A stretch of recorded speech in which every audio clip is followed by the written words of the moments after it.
இப்போ ஒரு டாஸ்க்கு இந்த வீட்டில் வந்து நீங்கள் கற்றுக்கிட்ட பாடம் என்ன அப்படிங்கிற மாதிரி ஒரு டாஸ்க் வச்சுருக்காங்க. அதில் 4 தான் நமக்கு காமிக்கிறாங்க. என்ன அப்படின்னா, ஃபஸ்ட்டு வந்துட்டு சபரி வராரு. நான் வந்து இந்த வீட்டுக்கு வந்து கற்றுக்கிட்ட பாடம், நான் எல்லாரையும் நம்புவேன். அவங்க என்ன நம்பலைன்னா, அது அவங்களோட பிரச்சனை அப்படின்னு சொல்கிறாரு. ரொம்ப ஒரு அழகான விஷயம் அது. நம்ம நிறைய பேர் நம்ப நமக்கு கொஞ்சம் சந்தோஷமாக இருக்கும். ஒருவேளை நமக்கு லைஃப் டைம் ஃப்ரெண்டு கிடைப்பாங்க, இல்லைன்னா நமக்கு ஒரு நல்ல லெசன் கிடைக்கும். ஸோ இது எனக்கு ரொம்ப பிடிக்கும். அதை தான் வந்து சபரி சொல்கிறாரு. அதுக்கு அடுத்தது வந்து அரோரா. அரோரா வந்து சொல்கிறாங்க, ஏதாச்சும் ஒன்று எடுக்கணும்னு நினச்சோன்னா உடனே எடுத்துடணும், இல்லைன்னா அது நம்ம கைவிட்டு போயிடும். இதுதான் நம்ம இந்த வீட்டில் வந்து நான் படித்த பாடம் அப்படின்னு சொல்கிறாங்க. எல்லாரும் பயங்கரமாக சிரிக்கிறாங்க. அரோரா ஆக்சுவலாக இன்றைக்கி வந்து திருப்பி அதை சொல்லிகிட்டே இருக்கிறாங்க. அந்த காசு வந்து எனக்கு வர வேண்டிய காசை வந்து வினோதனை எடுத்துகிட்டு போயிட்டாருங்கிறத சொல்லிகிட்டே இருக்கிறாங்க.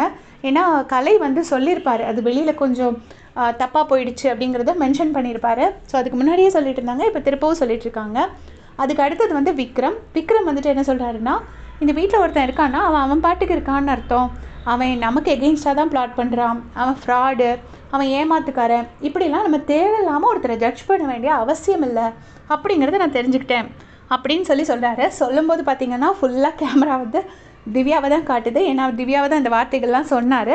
ஸோ மேபி ஒரு இன்டெரக்டாக ஒரு சாரி கேட்குற மாதிரி தான் நான் அதை பார்த்தேன். மேபி அவர் ரியலைஸ் பண்ணியிருக்கலாம், நம்ம தேவையில்லாமல் தப்பான வார்த்தைகள் யூஸ் பண்ணிட்டோம், அந்த வார்த்தையை மட்டும் நம்ம கட் பண்ணியிருக்கலாம் அப்படின்னு யோசிச்சுருந்துருக்கலாம். அதனால் அவர் சொல்கிறாரு. இப்போ திவ்யாவே காட்டுறாங்க. அடுத்தது திவ்யா வந்துட்டு என்ன சொல்கிறாங்கன்னா, நம்மக்கிட்ட யாராவது ஒருத்தவங்க வந்து அவங்க கருத்தை திணிச்சா அதை நம்ம ஏற்றுக்கணும்னு அவசியம் கிடையாது, அதை நம்ம இங்கேயே கட் பண்ணிடலாம் அப்படிங்கிறது நான் இந்த வீட்டில் வந்து கற்றுக்கிட்டேன் அப்படின்னு சொல்கிறாங்க. அவங்க எப்பயுமே அப்படி ஏற்றுக்கிறது மாதிரி நான் பார்த்தது கிடையாது. எதனால் அது இங்கே வீட்டில் வந்து தான் நான் கற்றுக்கிட்டேன் அப்படின்னு சொல்கிறாங்கன்னு எனக்கு தெரியல.